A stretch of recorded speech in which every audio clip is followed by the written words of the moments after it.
Hey travelers, Chris and I are slow traveling through Southeast Asia, and right now we're in Kuala Lumpur, Malaysia. This video is all about our top 10 things to do, places to see, and foods to eat. We're also going to tell you how we got around and how much it cost us.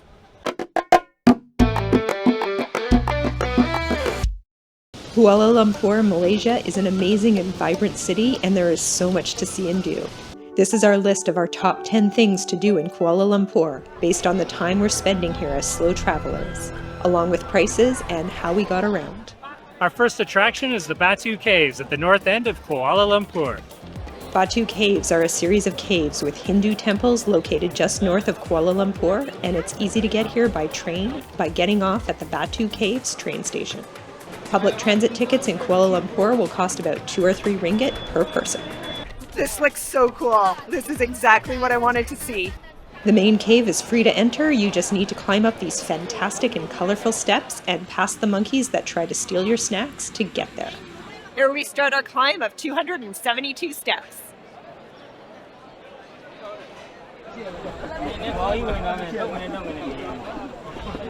Once up the steps, we're able to look into the main cave at Batu Caves.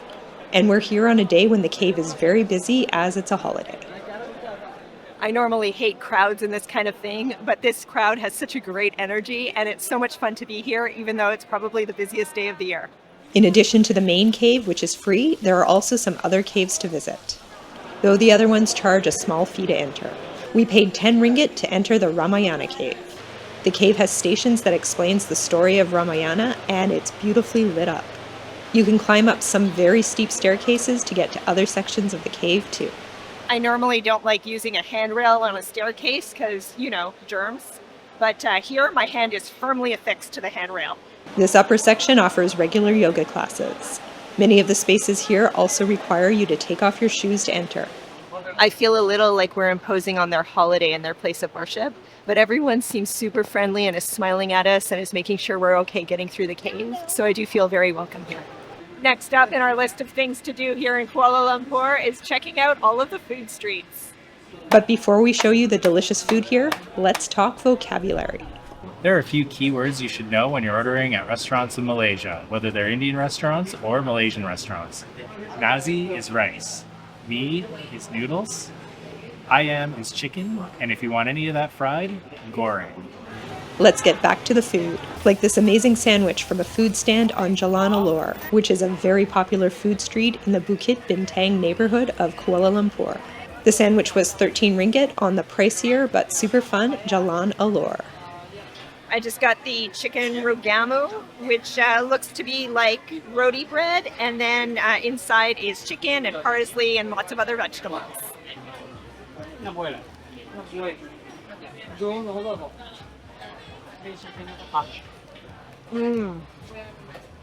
So good. Wow. There's so much flavor. That is really good. You're gonna have to try this. That was probably the best tasting thing I've had here in Kuala Lumpur. Seriously, if you guys come here, you have to go to this spot and get that sandwich.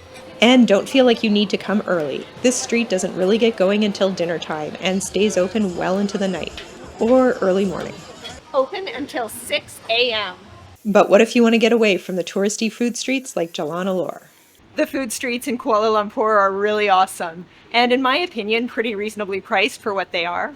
But if you want something even cheaper, just go a few streets in either direction and you'll find plenty of places to eat at a fraction of the price. Like the Nutty Apam Balik food stand where Chris found this interesting dessert for less than 4 ringgit.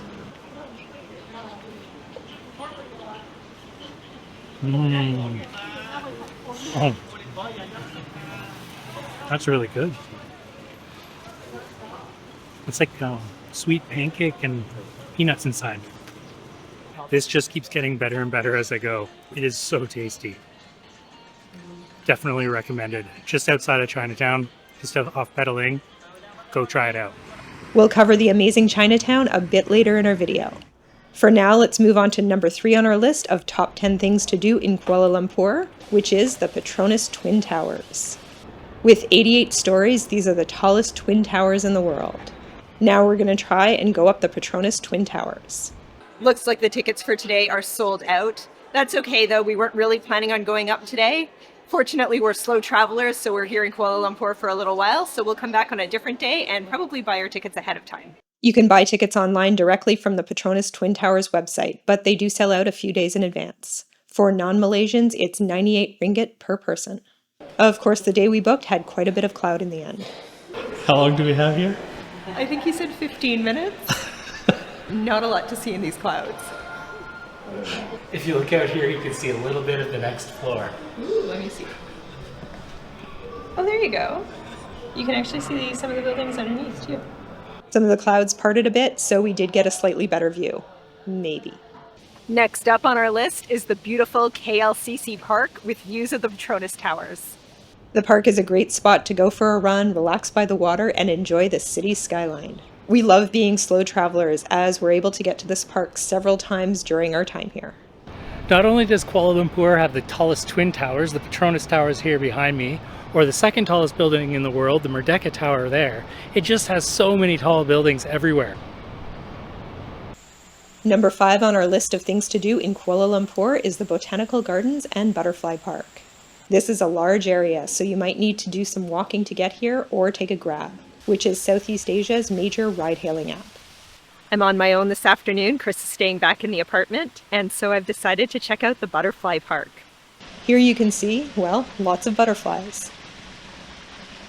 The botanical gardens are free to walk around, but the Butterfly Park costs 10 ringgit to enter. It's not a big space, but there are lots of paths to look around at the butterflies. Next up on our list of attractions in Kuala Lumpur is the Tianhu Temple. You can tell we're visiting a temple today because I am appropriately dressed with my shoulders covered and my knees covered. The Tianhu Temple is one of the largest temples in Southeast Asia, and it is very cool to look at. It's not very close to a train station, so a Grab or walking here from a farther station might be your best option. The temple is free to enter, but there's lots of places to buy souvenirs and make donations. It's got great views of the city, a pretty garden to walk through, and ornate decorations to enjoy. Next up is Chinatown with Petaling Street, the Central Market, and so many other things to discover. On Petaling Street, you have tons of options for clothing and accessories, and plenty of food and juices to try. One dragon fruit juice. Obviously this is red dragon fruit because it is bright red, or purple I guess. Very tasty. Not too sweet, very good. Walking distance from Petaling Street is Kasturi Walk and the Central Market.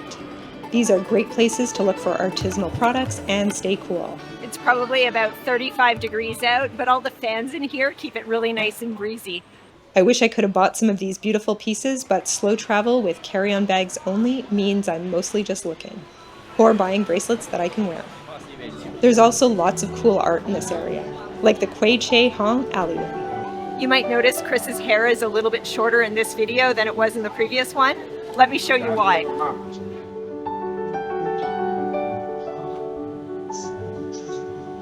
Just a little up the top, please.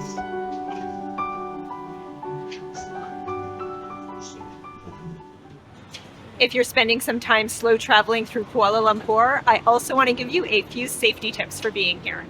1. Keep an eye on your stuff, especially in more crowded areas. 2. Watch out for uneven sidewalks and open manholes. And 3. They drive on the left here, so make sure that you look the correct way before crossing the street. On to number 8. Not too far from Chinatown is Independence Square, the Sultan Abdul Samad Jamek Mosque, and the River of Life. You can visit all 3 of these together as they are all very close. The River of Life gets busy at night with the 9 p.m. fountain show. Next up is Brickfields, also known as Little India. Get off at the Bangsar train station to get here. There are plenty of shops to check out and great places to get food. This area is worth visiting if you're slow traveling and spending a bit more time in Kuala Lumpur. And number 10 on our list of things to do in Kuala Lumpur is the central area of the Bukit Bintang neighborhood with Pavilion Mall. To get here, walk or take public transit to the Bukit Bintang station. As slow travelers, we found ourselves in this area quite a bit. It's quieter on weekdays, but can get very busy here, especially on weekends with lineups in front of popular restaurants. I figure this place must have gotten onto TikTok or Instagram or something because the line is huge. Crossing a few more intersections gets us in front of Pavilion Mall.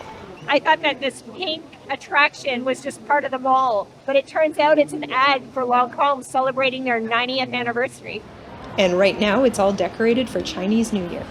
We're here at Pavilion waiting to watch the Chinese New Year acrobatics show, and it is packed here. Seems like everyone wants to be here. The show is cool, but a bit hard to see everything with the crowd. I wonder what it was like for viewers in the upper levels. This area has plenty of places to get food and do some shopping. We love this area for its great energy and places to eat. We're glad our apartment was walking distance from this area. And that's our video of our top 10 things to do in Kuala Lumpur, Malaysia that we noticed as slow travelers. We hope you enjoyed this video, and we will see you in the next one.